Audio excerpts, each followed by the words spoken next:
Salut et bienvenue dans cette première vidéo d'une série de 6 où on va parler de mon premier semestre d'histoire de l'art qui a été très compliqué en termes de compréhension de la pédagogie. Non bref, j'ai rien compris et je me suis dit que c'était l'occasion de vulgariser tout ça et de faire d'un truc que j'ai pas compris, un truc que tout le monde peut comprendre. Donc voilà, l'idée c'est qu'on va vulgariser l'histoire de l'art de la Mésopotamie, de l'art égyptien, de l'art grec, de l'art des royaumes barbares, de l'art chrétien, et paléo-chrétien, de l'art islamique avec notamment l'iconoclasme byzantin.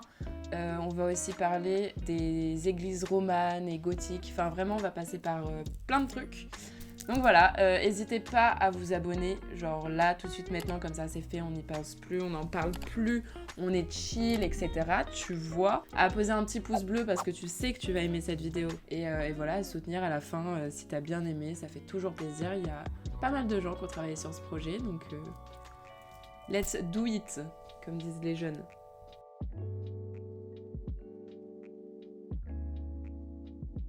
Ok, alors la Mésopotamie signifie entre les rivières. Ici on parle du Tigre et de l'Euphrate. Ces fleuves, au-delà de constituer un énorme avantage pour l'agriculture, sont aussi une aubaine pour la constitution d'un réseau commercial. Quand on parle de la Mésopotamie, on parle indirectement des premières villes, mais aussi des premières écritures, puisqu'elles sont arrivées à peu près au même moment que les hiéroglyphes en Égypte. Effectivement, la Mésopotamie est une région constituée de diverses cultures, cités-états et croyances. Elles sont toutes reliées entre elles grâce à la religion et notamment par des coutumes, des codes moraux et par une certaine hiérarchie.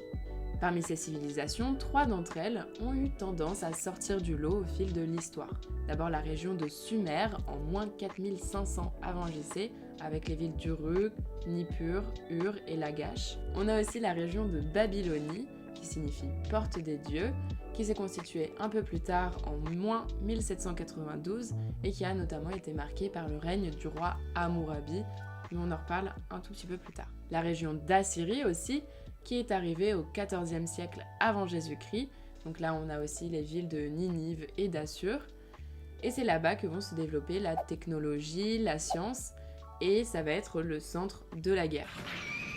Oui, la guerre! Ensemble, et reliées à l'Égypte, ces régions forment ce qu'on appelle le croissant fertile. Parler d'art mésopotamien est assez discuté. En effet, l'art servait plutôt de démonstration de pouvoir. C'était vraiment qui a la plus grosse version architecture. Si on prend l'exemple des bâtiments, ils permettaient justement de mettre en valeur les richesses, donc d'impressionner en soulignant notamment les importations effectuées pour obtenir certains matériaux. De même, les arts figurés comme les rondes-bosses, les bas-reliefs, les peintures, etc.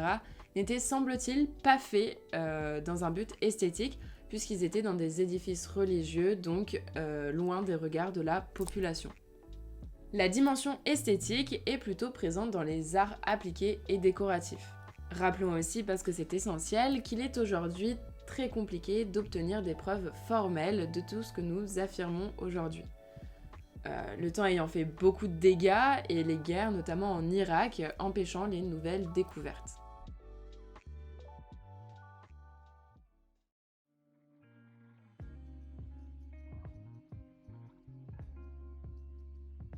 Nous situons la première civilisation au 7e siècle avant Jésus-Christ. Cependant, je souhaitais quand même commencer l'histoire de l'art de la Mésopotamie au 3e millénaire, parce que c'est la période où est apparue l'écriture, mais c'est aussi une période qui est marquée par de nombreux échanges commerciaux. Selon la légende, c'est Sargon l'Ancien, un aventurier sémite, qui partit conquérir Sumer et Élem. Souverain fondateur de l'empire d'Akkad, il en fait la capitale. Sa descendance élargit l'empire jusqu'à l'invasion barbare en 2154 avant Jésus-Christ, qui y met fin. En 2112 avant Jésus-Christ, Ur-Nammu devient roi d'Akkad, d'Ur et de Sumer. Mais en 2004 avant Jésus-Christ, Ur est saccagé par les Élamites. Comme vous l'avez compris, cette période est beaucoup marquée par les conquêtes amorcées par les rois. Et par conséquent, les œuvres représentent en général cette royauté très conquérante. On admire des rois combattants et triomphants des forces du mal, le plus généralement représenté par un lion ou une bête à cornes. À ne surtout pas confondre avec le taureau androcéphale, qui est une preuve de bienveillance et de protection. Mais ça, on y reviendra tout à l'heure. Au Louvre, une salle entière est réservée au statut de Gudea, un roi lagache ayant régné de 2140 à 2120 avant Jésus-Christ. Ces statues ont tout un monosourcil qui représente la grande intelligence, des bras musclés pour la force et sont très souvent dans des positions d'orant, les mains jointes. Les rois d'Ur se caractérisent par leurs nombreuses productions architecturales. La mieux conservée étant la ziggourate d'Ur, dédiée au dieu lune Nana. On retrouve aussi d'autres ziggourates à Uruk ou à Nippur, entre autres. On suppose qu'au sommet de la ziggourate se trouvait un temple dont la forme est reprise presque dans toutes les conceptions architecturales mésopotamiennes, qu'elles soient religieuses ou profanes.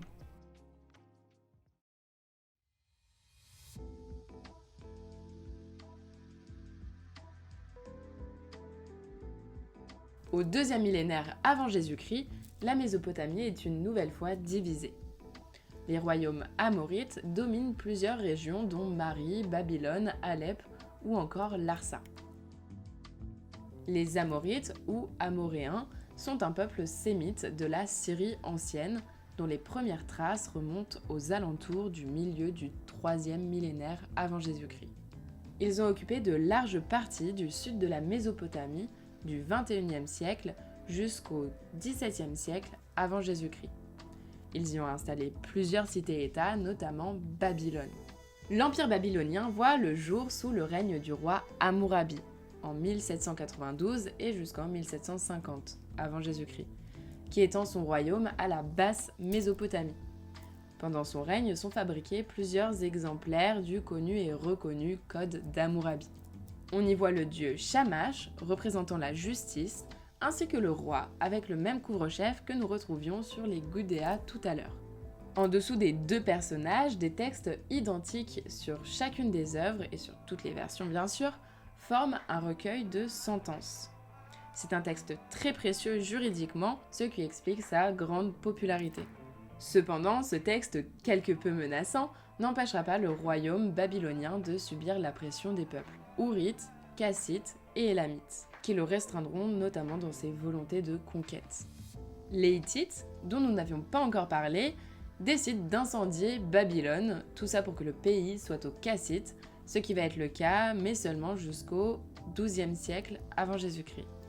Pendant leur occupation, ils prendront tout de même le temps de construire une petite ziggourate à Kharkouf, vouée au culte de Enlil, Ninlil et Ninurta.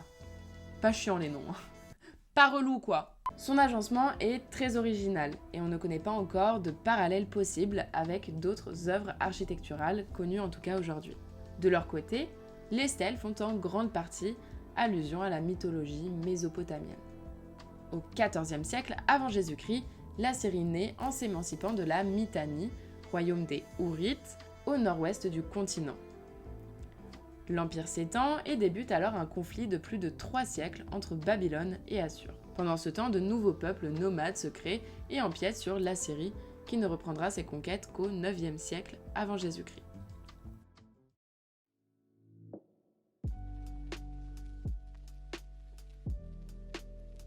Au 1er millénaire avant Jésus-Christ, l'Assyrie joue la carte du maître et annexe Damas, puis Babylone, puis Israël.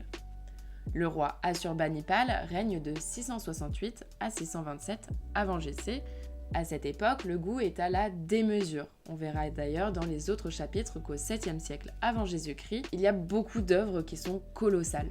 On part vraiment sur l'équivalent de Squeezie sur Propent, plus c'est gros, plus ça passe. Après, on peut comprendre que le type ait besoin d'espace puisqu'il logeait dans son palais pas moins de 13 000 serviteurs. C'est beaucoup. Ça fait beaucoup là, non? Le palais est très décoré. Dans ses ornements, on peut relever la présence des fameux taureaux androcéphales dont je vous parlais tout à l'heure.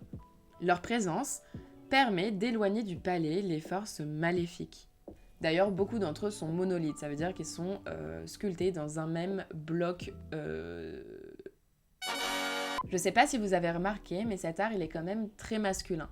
Jusque-là, on n'a vu que des représentations d'hommes, c'est vraiment l'homme qui fait pour l'homme. Et bah tadam, voilà le bas-relief du banquet sous une pergola, une douce attention d'Assurbanipal qui s'illustre avec sa reine, assise sur le trône. Ne vous emballez pas, faudrait pas non plus croire que le mec est choupi.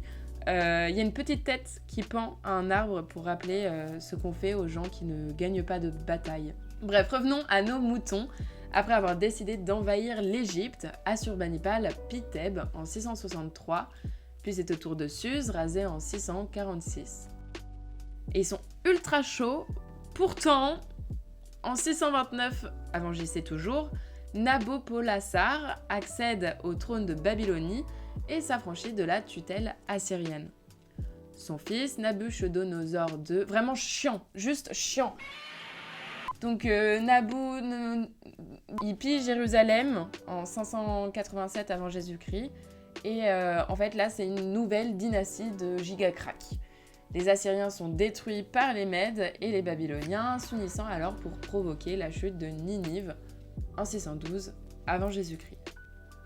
En moins 600, on décide de reconstruire un peu Babylone, détruite une première fois par Sénachérib en 689 avant JC et une seconde fois par notre bon vieux Assurbanipal en 648 avant JC toujours. Et écoute, l'architecture de la ville, elle devient tellement stylée qu'elle sera évoquée dans la Bible.